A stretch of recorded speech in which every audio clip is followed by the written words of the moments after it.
اسلام بڑا شائستگی کا، تہذیب کا، معتدل اور خوبصورت دین ہے۔ انسانی زندگی میں کوئی شخص کوئی بھی کام کرتا ہو، لیکن اگر وہ کام بے ترتیب ہو، بے ڈھنگ ہو، غیر منظم ہو، تو اس کام کا سارا حسن ضائع ہو جاتا ہے۔ اسلام یہ چاہتا ہے کہ ہر کام ترتیب سے کیا جائے، مرتب کر کے کیا جائے، منظم انداز سے کیا جائے۔ انسان اپنی زندگی میں عبادت سے لے کر تجارت تک اپنی زندگی کے ہر شعبے میں نظم و ضبط کا مظاہرہ کرے۔ اگر چیزیں نظم و ضبط سے ہٹ جاتی ہیں، قاعدے سے ہٹ جاتی ہیں، تو کوئی بھی کام ہونے کے باوجود بھی لطف نہیں دیتا، فائدہ مند نہیں ہوتا۔ ہم یہ دیکھتے ہیں کہ مسلمانوں نے بہت ساری چیزوں کو بے ترتیب کر لیا ہے۔ ہماری زندگیوں میں ہر چیز ہے، نظم و ضبط نہیں ہے، وقت کی پابندی نہیں ہے، وقت کی قدر نہیں ہے۔ روزمرہ کے معاملات کے اندر ہم اپنے معاملات کو ترتیب سے نہیں چلاتے۔ کبھی کوئی کام کرتے ہیں تو اسے کیے ہی جاتے ہیں، اعتدال سے ہٹ جاتے ہیں، اور پھر اسی کام کو اس طرح چھوڑ دیتے ہیں کہ جیسے کبھی کوئی لینا دینا ہی نہیں تھا۔ اس سے انسان ایک بھرپور زندگی نہیں گزار سکتا، وہ وقتی اور جذباتی فیصلوں کا قائل ہو جاتا ہے۔ اس کی زندگی کے اندر ہر چیز ایک مخصوص وقت کے لیے اور ایک مخصوص ٹائم کے لیے آتی ہے، اور ایک مخصوص ٹائم کے لیے وہ چیز وہاں سے رخصت ہو جاتی ہے۔ اس میں کوئی شک نہیں کہ ہم انسان ہیں، ہمارے اندر کمزوریاں ہیں، باوجود کوشش کے بڑی جگہوں پہ غلطیاں، سستیاں، کمزوریاں رہ جاتی ہیں۔ لیکن کچھ لوگ اپنے ذہن سے کوئی منصوبہ بندی کرنا ہی نہیں چاہتے۔ ہو جائے گا، اللہ کرم کرے گا، اللہ بڑا مہربان ہے، بھئی یہ ساری باتیں ٹھیک ہیں، لیکن اسی کریم رب نے کہا ہے صبح اٹھو، اسی کریم رب نے کہا ہے کہ وقت پر نیند پوری کرو، اسی کریم رب نے کہا ہے کہ ان الصلاۃ کانت علی المؤمنین کتابا موقوتا، فرمایا بے شک نماز مسلمانوں پر مقررہ وقت پر فرض ہے۔ اسے اپنی ترتیب سے، وقت کے حساب سے تم نے ادا کرنا ہے۔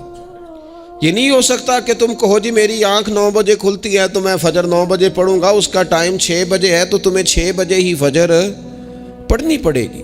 اپنے مقررہ وقت پر چیزیں جب تک نہیں رہیں گی تب تک رضا الہی کا حصول بھی ممکن نہیں ہوتا۔ ہم چونکہ غیر منظم زندگی گزارتے ہیں، بے ترتیب زندگی گزارتے ہیں، تو اس لیے بہت سارے کام جو کرنے کی ہم پوزیشن میں بھی ہوتے ہیں وہ کام بھی ہم سے ہو نہیں پاتے۔ ایک تو بہت سارا مسئلہ لوگوں کا یہ ہے کہ کل کر لیں گے، انشاءاللہ ہو جائے گا، آپ دعا کریں ہو جائے گا، آپ فکر نہ کریں ہو جائے گا۔ اس کا معنی کوئی نہیں نا، اس کا مطلب کوئی نہیں۔ آپ کیا کہہ رہے ہیں؟ آپ کہیں میں نے شروع کر دیا ہے، اب دعا کریں۔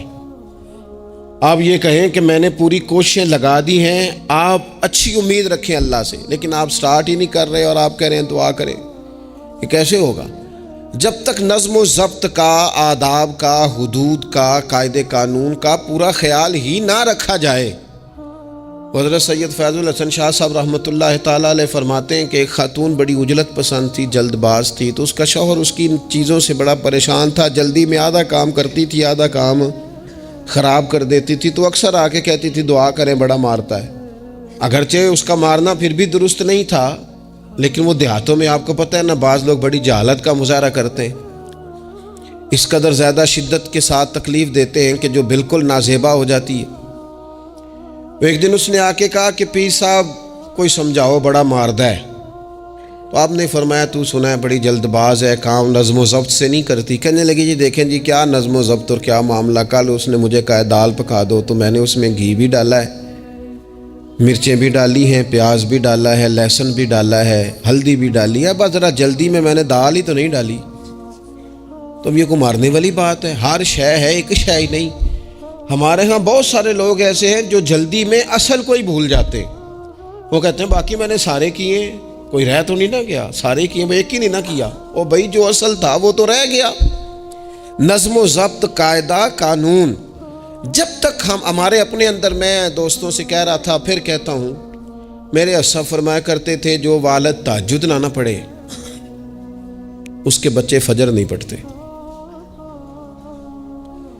والد کو جب تک وہ سحری میں سجدہ ریز نہیں دیکھیں گے اتنی دیر تک آپ ان سے 1.5-2 گھنٹے پہلے اٹھیں گے تو پھر وہ اٹھیں گے۔ لیکن اگر کہا جائے کہ پتر میں تھکیاں تو تم مسیتے جا، تو یہ ہو سکتا نہیں کہ وہ جائے، کیونکہ ہماری زندگی سے نظم و ضبط بچے سیکھیں گے، ہمارے ماحول سے وہ محنت کو، مشقت کو، کوشش کو وہ سیکھیں گے۔ اگر ہم اپنے ماحول میں نظم و ضبط نہیں لائیں گے تو آنے والی نسل کے اندر نظم و ضبط منتقل ہو سکتا، تو اس کے منتقل کرنے کے لیے ضروری ہے کہ پہلے ہماری زندگی کے اندر نظم و ضبط۔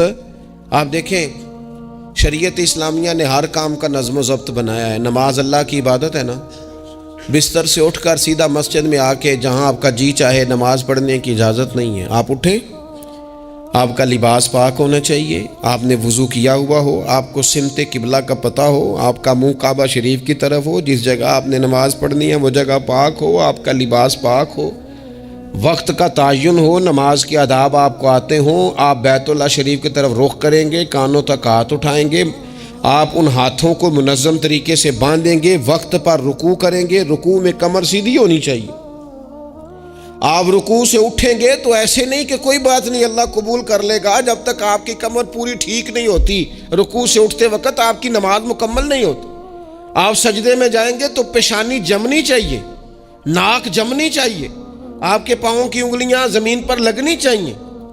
آپ جب تک پوری ترتیب سے نماز نہیں پڑھتے، رب کی عبادت ہے نا، کریم بھی بڑا ہے نا، مہربان بھی بڑا ہے نا، غفور بھی بڑا ہے، لیکن اگر مرتب طریقے سے نہ پڑھو تو وہ تو نماز قبول نہیں کرتا۔ نبی پاک صلی اللہ تعالی علیہ وسلم کے سامنے آ کے ایک شخص نے نماز پڑھی، عبادت کی ہے، آیا ہے، جھکا ہے، لیکن عبادت بھی بے ترتیب بھی نہیں، بے ڈھنگی نہیں، غیر مرتب نہیں، غیر منظم نہیں، ایسے نہیں کہ جیسے مرضی کر لی۔ اس نے آ کے نماز پڑھی تو حضور نے اس کو دیکھا اور نبی پاک علیہ السلام نے فرمایا تیری نماز نہیں ہوئی، دوبارہ پڑھ۔ اس نے دوبارہ پڑھی۔ یہاں تو لوگ ناراض ہو جاتے ہیں۔ ایک دفعہ طالب علمی کی بات ہے، میں ایک جگہ نماز کے لیے وضو کر رہا تھا تو ایک صاحب نے وضو کیا، بڑی جلدی میں آئے اور جلدی میں وضو کیا تو ان کا ایک ٹخنا خشک رہ گیا۔ تو میں نے ان کی خدمت میں بڑی، چونکہ بزرگ تھے، بڑے تھے مجھ سے، میں نے بڑی عرض کی، میں نے کہا وہ آپ کو خیال نہیں رہا آپ کا ٹخنا خشک ہے؟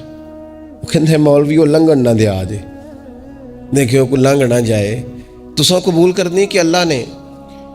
میں نے ان سے کہا آپ کیا کام کرتے ہیں؟ کہنے لگا میں کپڑا بیچتا ہوں۔ تو میں نے کہا اگر آپ کا 1000 روپے والا گز کپڑا ہو تو کوئی شخص کہ کوئی عرض نہیں، چل مہربانی کر 300 کا دے دیتے ہو؟ کہنے لگا نہیں جی ترتیب سے ہی بات چلے گی۔ تو میں نے کہا یہ بھی ذرا ترتیب سے ہی چلے گی، اللہ نے کہا ہے کہ اس طرح کر کے پڑھو تو پھر میں قبول کروں گا۔ تو اگر وہ رستہ ہی آپ نے اختیار نہیں کیا، نبی پاک علیہ السلام کے سامنے اس نے نماز پڑھی، حضور کے سامنے، نبی پاک رحمت للعالمین ہے نا، حضور سے زیادہ کو پیار کرنے والا تو نہیں نا۔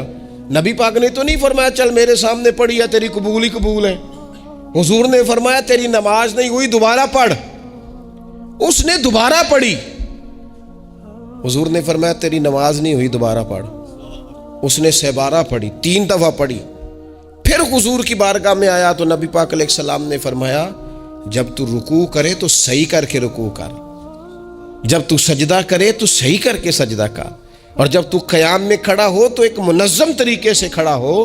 فرمایا اس اعتدال، اس نظم و ضبط سے، اس ترتیب سے نماز پڑھ، امید ہے خدا کے فضل پر کہ وہ تیری عبادت کو قبول فرمائے گا۔ نظم و ضبط ہی نہیں ہے۔ رمضان شریف کا روزہ بڑا مہربان ہے نا اللہ، اپنے بندوں کو کسی قسم کی کسی مشقت میں مالک ڈالتا نہیں، لا یکلف اللہ نفسا الا وسعہا۔ لیکن آپ یہ نہیں کہہ سکتے کہ میری آنکھ چونکہ صبح 9 بجے کھلی ہے تو مجھے تھوڑی شریعت گنجائش دے دے کہ میں تھوڑی سی روٹی کھا لوں پھر نہیں کھاؤں گا مغرب تک، یہ گنجائش نہیں ملے گی۔ نظم و ضبط ہے، ترتیب ہے، اس کا قاعدہ ہے، اس کے اصول ہے، اس کا ضابطہ ہے۔ سحری میں اٹھیں گے آپ، اگر آپ کی آنکھ نہیں کھلی ہے تو آپ کی اجازت چلی گئی، وقت ختم ہو گیا۔ آپ بے ترتیب ہوئے، آپ غافل ہوئے، آپ نے کیوں لمبی نیند کی، آپ کیوں وقت پہ نہیں اٹھے؟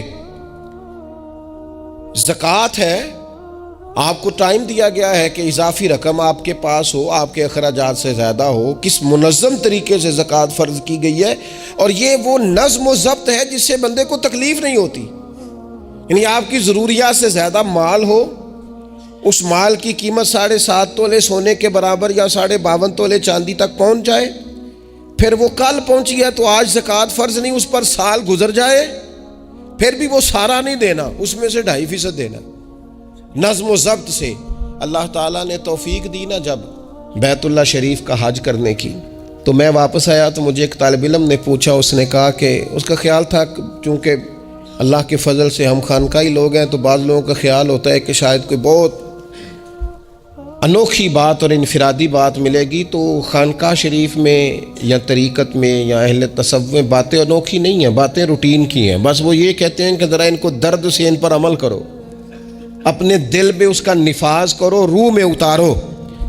تو مجھے کہنے لگے آپ نے الحمدللہ حج کر لیا. تو میں نے کہا میں نے حج کیا ہے تو میں نے یہ رزلٹ نکالا ہے کہ حج بندے کو نظم و ضبط سکھاتا ہے، مرتب کرتا ہے انسان کی زندگی کو. آپ کو 8 ذی الحج کی زور پڑنی ہے، آپ کو ہر صورت میں مینا میں، آپ کو 9 کو ہر صورت زوال سے قبل عرفات میں آپ کو زوال کا وقت میں وہاں پہنچنا چاہیے، آپ کو کچھ نہ کچھ ٹائم وہاں گزارنا ہے. ایک منظم ترتیب ہے کہ مغرب کے وقت نکل آؤ، وہاں آپ نے نماز نہیں پڑھنی، آپ آ کے عرفات سے نکلیں، مغرب عشاء کی نمازیں مزدلفہ میں پڑھیں.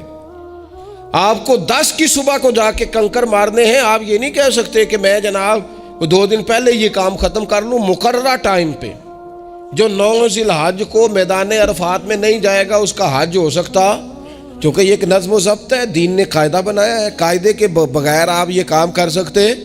میں مصروف ہوں جی، مجھے سفر کرنا ہے، میں نے قربانی کرنی ہے تو 10 کو نہیں کر سکتا، میں 8 کو کر کے چلا جاؤں تو جاؤ، اللہ قبول ہی نہیں کرتا. قربانی اپنے ٹائم پہ مقررہ وقت پر. نظم و ضبط پوری عبادات اسلامیہ میں آپ دیکھ لیں، نظم و ضبط ہے، اصول ہے، قاعدہ ضابطہ ہے. وہ ہمارے یہاں کچھ لوگ نا درویشی کی بنیاد پر بھی جہالت پھیلاتے ہیں. وہ کہتے ہیں جی اسی درویش لوگ ہیں جی، ہم کسی نظم و ضبط کے قائل نہیں. اس کا کیا معنی ہوا جی؟ وہ درویش تو تنظیمیں نہیں چلاتے، تو درویش کیا چلاتے ہیں؟ جہالت چلاتے ہیں. درویش ہی تو تنظیم چلا سکتا ہے، درویش ہی تو ادارہ چلا سکتا ہے، درویش ہی تو ایک منظم سلسلہ تعلیم آگے لے جا سکتا ہے، چونکہ اس کی زندگی میں نظم و ضبط ہوتا ہے، اس کی زندگی ایک پورے قاعدے کے مطابق مرتب ہوتی ہے، اس کی زندگی میں ٹائم ٹیبل پوری ترتیب سے ہوتا ہے. تو یاد رکھیے گا کہ نظم و ضبط ایک حسن ہے. آپ دیکھیے شریعت اسلامیہ کس طرح سے ہماری تربیت کرتی ہے. شریعت تو کہتی ہے باقی ساری چیزیں تو ایک طرف رہ گئیں، کسی کے گھر بھی جانا ہے تو نظم و ضبط سے جانا ہے. آپ کے بھائی کا گھر ہے، آپ کے دوست کا گھر ہے، آپ کا قریبی تعلق ہے، بغیر اجازت جا سکتے ہیں؟ دین نظم سکھاتا ہے. قرآن مجید فرقان حمید نے کہا یا ایھا الذین آمنوا لا تدخلوا بیوتا غیر بیوتکم حتی تستأنسوا وتسلموا علی اہلھا. کیا کرو؟ اگر کسی کے گھر جاؤ نا تو پہلے جا کے اجازت لو. یا ایھا الذین آمنوا، اے ایمان والو. کن سے کہا؟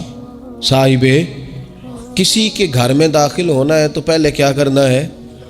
اجازت لینی ہے. اہل خانہ کو سلام کرنا ہے، اور اگر وہ اجازت نہ دیں تو پھر ان کے گھر میں داخل ہے. نبی پاک علیہ السلام 3 دفعہ دستک دیتے تھے، اجازت نہیں ملتی تھی تو لوٹ آتے تھے.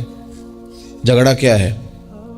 یہاں عام لوگ ناراض ہو جاتے ہیں، کہتے ہیں میں ملنے گیا سا جی تو مینوں ٹائم ملیا سی، آپ کے ٹائم کا نہیں میں نے خیال کیا. جب تک آپ نظم و ضبط نہیں سمجھتے، ترتیب نہیں سمجھتے. آپ دیکھیں نا نبی پاک صلی اللہ تعالی علیہ وسلم کے گھر کھانا تھا صحابہ کا، صحابہ نے کھانا کھا لیا. بہت سارے لوگ ایسے ہوتے ہیں جو کھانا کھانے کے بعد بیٹھ جاتے ہیں، شادیوں پہ بیاہ پہ آپ دیکھتے ہیں گپ شپ لگنے لگتی ہے، وہ دیر تک بیٹھے رہتے ہیں. تو وہاں بھی کچھ لوگ بیٹھ گئے، کوئی اچھی گفتگو، کوئی دین کی، کوئی خیر کی بات ہونے لگی. نبی پاک علیہ السلام 2-3 دفعہ تشریف لائے، ان کو دیکھا. یا ایھا الذین آمنوا لا ترفعوا اصواتکم فوق صوت النبی ولا تجہروا لہ بالقول.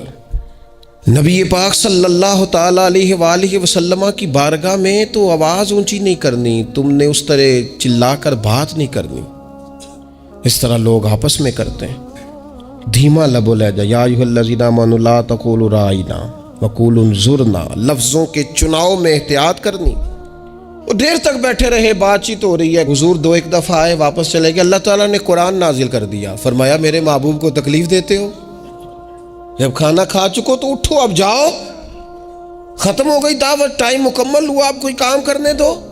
میرے عزیز، اپنی زندگی میں یہ ماحول بنائیں، ان چیزوں کو لے کر کے آئیں جو چیزیں ہمارے لیے ضروری ہیں۔ اگر ہم یہ کام نہیں کریں گے تو پھر زندگی میں یا تو ہمارا وجود کسی کے لیے اذیت کا باعث بنے گا، تکلیف کا باعث بنے گا، یا ہمارا لب و لہجہ اس طرح کا ہو جائے گا کہ ہم باوجود محنت کے اس کا کوئی نتیجہ نکال سکیں گے۔ محنت ہو رہی ہے لیکن نظم و ضبط سے نہیں ہو رہی، بے ترتیب ہو رہی ہے، بے تکی ہو رہی ہے، تو بجائے زیادہ مشقت کے نتیجہ تھوڑا آئے گا۔ اس لیے نظم و ضبط اپنی زندگی میں، قاعدہ قانون۔ میرے رسول پاک علیہ الصلاۃ والسلام نہ لوگوں کو قانون توڑنے سے منع کرتے، حضور علیہ الصلاۃ والسلام لوگوں کو اطاعت امیر کا حکم دیتے، امیر کی فرما برداری کی بات سناتے، فرماتے اگر تمہارے اوپر نک کٹا حبشی غلام بھی امیر بنا دیا جائے جو کتاب اللہ کے مطابق تمہیں حکم دے، تو اللہ کے محبوب فرماتے ہیں اس کی بات بھی سننا اور اس کی فرما برداری بھی کرنا، پیچھے نہ ہٹنا۔ تم یہ نہ دیکھنا کہ یار یہ تو نک کٹا حبشی غلام ہے اور میں تو معاذ اللہ اس سے بہتر ہوں، اس کی فرما برداری کرنا۔ اس لیے کہ نظم و ضبط قائم رہتا ہے جب لوگ قانون کی پابندی کرتے ہیں، اور جب قانون کی پابندی نہیں ہوتی، جہاں قیام عدل نہ ہو وہاں قرار ہو سکتا ہے۔ حضرت عمر جیسے لوگ اگر عدالتوں میں پیش ہو سکتے ہیں، اگر خود رسول پاک علیہ السلام اپنا آپ پیش کرتے ہیں صحابی سے، وہ کہتے ہیں جی آپ نے مجھے چبھو دیا ہے صفیں سیدھی کرتے تیر یا نیزہ، تو میں بدلہ لوں گا، تو حضور پیش کرتے ہیں اپنا آپ، حالانکہ وہ تو دور محبت تھا، عرض کی حضور کس نے بدلہ لینا تھا، نہ آپ نے کوئی تکلیف دی تھی، یہ تو وجود چومنے کا بہانہ تھا۔ لیکن نبی کریم علیہ الصلاۃ والسلام نے جو ہمارے سامنے اسوہ رکھا ہے، اس میں یہ ہے کہ یہ نظم اس طرح کا ہونا چاہیے کہ کوئی شخص بھی قاعدے قانون سے بالا تر۔ حضور علیہ السلام نے فرمایا 3 لوگ سفر کریں تو ایک کو امیر بنا لیں، ورنہ بار بار بحث ہوگی، ایک کہے گا یہاں ٹھہرنا ہے، یہاں کھانا کھانا ہے، یہاں نماز پڑھنی ہے، دوسرا کہے گا یہاں۔ 3 سفر کرو تو ایک کو اپنا امیر مان لو۔ نظم و ضبط سے زندگی گزارو، مرتب کر کے زندگی۔ ہمارے ہاں یہ ہوتا ہے کہ نظم و ضبط نہیں ہوتا، ہمیں اپنے کام سے زیادہ نا دوسروں کے کام کا پتہ ہوتا ہے، اپنے مدرسے سے زیادہ دوسرے مدرسے کا پتہ ہوتا ہے، اپنے کالج سے زیادہ دوسرے کالج کی معلومات ہوتی ہے۔ ہم کیا کرتے ہیں؟ ہم اپنے کام سے زیادہ دوسرے کے کام میں ٹانگ اڑاتے ہیں، نظم و ضبط گڑبڑ ہو جاتا ہے، ایک دوسرے کے کام میں مداخلت کرتے ہیں۔ اپنا کام مرتب طریقے سے کیا جائے، جس نظم میں جس جگہ ہمیں ڈیوٹی دی گئی ہے ہم اس ڈیوٹی کے پابند ہیں، ہم اس کو پورے غور سے کریں، پوری توجہ سے کریں، پورے انہماک کے ساتھ کریں۔ اپنے کام پر ہم جب تک توجہ دیتے ہیں تو کام ٹھیک رہتا ہے۔ اسی طریقے سے رسول پاک صلی اللہ تعالی علیہ وسلم نا گھر کے باہر بھی پورے نظم و ضبط کے قائل تھے، پوری ترتیب۔ آپ دیکھیں حضور صفوں کا درست ہونا بڑا پسند کرتے تھے، نماز ہی پڑھنی ہے نا، کھڑے ہو گئے ہیں نا، لیکن حضور نے دعا دی، فرمایا صفیں سیدھی کرو، اللہ تمہارے دل بھی سیدھے کر دے گا۔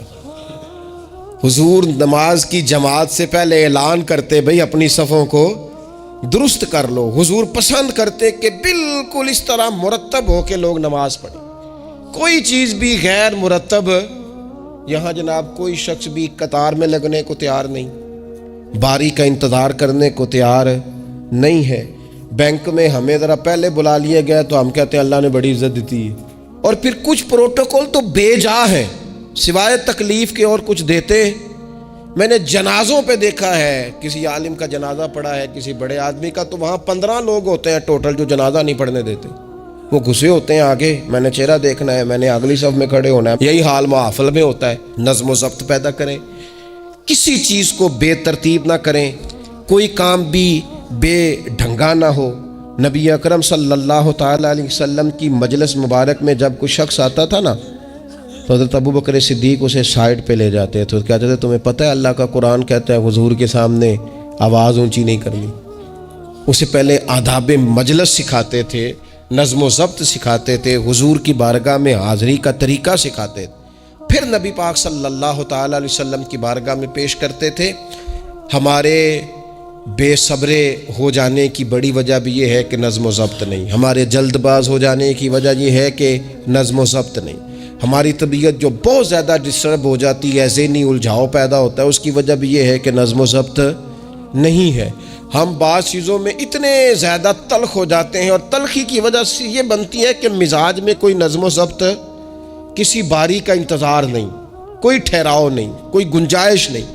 ماحول میں نظم و ضبط پیدا کریں، زندگی میں نظم و ضبط پیدا کریں، اپنے بچوں میں نظم و ضبط لائیں، اپنے اداروں کے اندر نظم و ضبط پیدا کریں، اور پھر حوصلہ رکھیں، ہمت رکھیں، تحمل مزاجی پیدا کریں۔ نبی اکرم صلی اللہ تعالی علیہ وسلم نے اپنے گھر میں اپنے ٹائم کو 3 حصوں میں تقسیم کیا تھا۔ ہم گھر کے اندر جاتے ہیں، اپنا ٹائم تقسیم نہیں کرتے، یہاں تو کوئی بندہ مطالبہ کرتا ہے تو ڈانٹ کے چپ کرانے کی کوشش کرتے ہیں، تھکا ہوا ہوں خبردار بات نہ کرنا۔ آپ نے چپ کرا دیا، چپ کرانے سے بغاوت پیدا ہوتی ہے، نفرت جنم لیتی ہے۔ یہاں چپ کرا دیتے ہیں، یا اگر ہم کوئی بات کرتے ہیں تو وہ کوشش کرتے ہیں کہ اس وقت جان چھوٹے، یہ دن گزرے کل دیکھیں گے۔ اس سے کیا ہوتا ہے، اس سے جو شخص آپ کے سامنے بیٹھا ہے اس کی امید ٹوٹتی ہے، وہ کہتا ہے یار یہ کیا معاملہ ہے۔ بچوں کی امیدیں ٹوٹتی ہیں، گھر والوں کی امیدیں ٹوٹتی ہیں کہ یار یہ تو جان چھڑا رہے ہیں۔ نبی اکرم صلی اللہ تعالی علیہ وسلم جب گھر تشریف لے جاتے تھے تو حضور اپنے وقت کو 3 حصوں میں تقسیم کرتے۔ ایک حصہ پورا ٹائم رسول پاک گھر والوں کو دیتے، ان کی بات سنتے، بلکہ حضرت عائشہ صدیقہ فرماتی ہیں جب تک گھر میں رہتے کوئی نہ کوئی گھر کا کام ہی کرتے رہتے، حضور ٹائم دیتے۔ ایک حصہ یہ، دوسرا حصہ ٹائم کا نبی پاک صلی اللہ تعالی علیہ وسلم نے آرام کے لیے رکھا ہوا تھا۔ حضور آرام کرتے، لیٹتے، باقاعدہ حضور علیہ الصلوۃ والسلام اپنے وجود اطہر کو بستر کے اوپر رکھتے، آرام فرما ہوتے، صحیح معنوں میں آرام کرتے۔ اور تیسرا حصہ نبی پاک علیہ السلام نے عبادت کے لیے رکھا ہوا، گھر والوں کا کام کاج کیا، عشاء ہوئی، آرام کیا، پھر تہجد کا ٹائم ہوا تو حضور عبادت کے لیے اٹھ کے کھڑے ہو گئے۔ یہ گھر کے اندر، مسجد میں نہیں، مسجد کا تو جو عبادت کا ماحول ہے نماز کا وہ الگ ہے، گھر کے اندر اس بات کو اچھی طرح سمجھ لیں کہ گھر کے اندر جب آپ جائیں، اب تو بڑوں کی شکایتیں آنے لگی ہیں، پہلے بچوں کی آتی تھی، اب تو 50 سال کے آدمی کی شکایت آتی ہے کہ گھر آتے ہی موبائل کھول لیتا ہے، ادھر ادھر دیکھتا ہی نہیں، کوئی سنتا ہی نہیں۔ اس طرح تو ہمارے اپنے ہم سے ٹوٹ جائیں گے، بکھر جائیں گے، ہمارے بچے خدا جانے کیا سوچنے لگیں گے، کسی اور سمت نکل جائیں گے۔ وہ جن کو ہماری باتوں کی، ہماری شفقتوں کی، ہمارے پیار کی، وہ جس پوتے کو، جس چھوٹے بیٹے کو دادا کے والد کے کندھوں پر کھیلنے کی چاہت ہے، وہ تو اس سے محروم رہ جائے گا۔ ہمیں وقت دینا ہے، ان کو ٹائم دینا ہے، اس ٹائم کو مرتب کرنا ہے۔ نبی اکرم سید عالم صلی اللہ تعالی علیہ وآلہ وسلم حتیٰ کہ میدان جنگ میں بھی حضور چیزوں کو مرتب کرتے۔ عرب کے لوگ جب جنگ کرتے تھے نا تو وہ سمجھتے تھے اسلحہ بڑا ہے، طاقت بڑی ہے، ہم نے کر لینا جو ہمارے جی میں آنا ہے۔ حضور کا طریقہ مبارکہ یہ تھا کہ جنگ میں بھی نظم و ضبط۔ حضور فرماتے قریب دشمن آ جائے تو طاق پہ بلا وجہ تیر نہ چلانا، وہ بالکل سامنے جب تمہیں نظر آ جائے، تمہیں نشانہ سمجھ میں آئے تب تیر چلانا۔ کئی دفعہ فرمایا صرف پتھر کا استعمال کرنا۔ حضور علیہ الصلوۃ والسلام لوگوں کو کہتے ہیں کہ تم نے یہاں پہاڑ کے چوٹی پہ کھڑے رہنا ہے، تم نے جنگ ہی نہیں لڑنی، تم یہاں ہراول دستے کے طور پر پشت پہ کھڑے رہو، جب تک میں تمہیں حکم نہ دوں تم نے یہاں سے ہٹنا نہیں ہے۔ ایر جنگ کے موقع پر بھی رسول پاک صلی اللہ علیہ وسلم نظم و ضبط کا مظاہرہ کرتے، ترتیب مقرر کرتے۔ آپ یقین کریں جن اداروں کے اندر نظم و ضبط ہے، جن کے اندر اصول ہے، جن کے اندر قاعدے ہیں، وہ اپنی پیشہ وارانہ کام سے کبھی بھی پیچھے نہیں ہٹتے، اور جہاں یہ کام نہیں ہوتا وہاں بڑی ساری چیزیں نقصان کا شکار ہوتی۔ این حالت جنگ میں بھی نبی اکرم نور مجسم صلی اللہ تعالی علیہ وسلم نظم و ضبط کا خیال کرتے۔ یہ جنگ احد میں نقصان ہوا تھا نا وقتی طور پر، اس کی وجہ بھی یہ بنی تھی کہ حضور نے جن صحابہ سے کہا ہٹنا نہ، ان سے اجتہادی خطا ہو گئی، انہوں نے سمجھ لیا کہ جنگ تو ختم ہو گئی ہے، وہ ہٹ گئے، ان کے ہٹنے سے نقصان ہوا، 70 لوگ شہید ہو گئے۔ اگر وہ نظم قائم رہتا جہاں حضور نے کھڑا کیا تھا تو کبھی یہ کام نبی پاک صلی اللہ تعالی علیہ وآلہ وسلم نا اجتماعیت کی بات کرتے تھے، مل کے رہنے۔ اختلاف رائے ہو جاتا ہے، لیکن ہمارے ہاں لوگ پتہ کیا کرتے ہیں، اندر رہ کے اختلاف نہیں کرتے، چھوڑ کے جا کے اختلاف کرتے ہیں۔ یہ مخلص نہ ہونے کی علامت ہے۔ جو لوگ مخلص ہوتے ہیں وہ اندر رہ کے رائے کے اختلاف کرتے ہیں، وہ کہتے ہیں یار میں چھوڑ کے تو نہیں نہ جا سکتا، میں ادھر ہی رہوں گا، جو کمزوریاں ہیں جو غلطیاں ہیں ان کو ہائی لائٹ کروں گا، رہوں گا۔ اسی لیے نبی پاک علیہ السلام کے صحابہ مختلف قسم کے مشورے دیتے تھے۔ تو سرور کائنات علیہ السلام اجتماعی نظم کی بات کرتے۔ ایک مقام پہ حضور نے صحابہ کو دیکھا کہ چھوٹی چھوٹی ٹولیاں بنا کے الگ الگ بیٹھے ہوئے ہیں۔ تو نبی پاک علیہ السلام نے فرمایا یہ شیطان تمہیں الگ الگ کرتا ہے، اور فرمایا جس طرح بکریوں کا بھیڑیا ہوتا ہے، انسانوں کا بھیڑیا شیطان ہے۔ جب کسی کو مجمع سے الگ کر لیتا ہے، حضور فرماتے ہیں جسے بھیڑیا بکریوں سے الگ کرتا ہے نا، پھر اس کا شکار کرتا ہے۔ اور شیطان بھی جب تمہیں اجتماعیت سے الگ کر لیتا ہے، در مرشدہ چھڈی نہیں تے ہو جاویں گا روگی، جیڑی بکری اجڑوں وچھڑی او بگیاڑاں جوگی۔ او بگیاڑاں جوگی کھا جائیں گے، پھاڑ ڈالیں گے اسے۔ در مرشدہ چھڈی او نہیں تے ہو جاویں گا روگی، جیڑی بکری اجڑوں وچھڑی او بگیاڑاں جوگی۔ اسے تو لے کے چلا جائے گا۔ اجڑ پر، اجتماعیت پر کبھی بھی بھیڑیا حملہ۔ تو حضور صحابہ سے کہتے تھے بیٹھو تو ذرا مل کے بیٹھو، کسی جگہ تم بیٹھو تو اجتماعی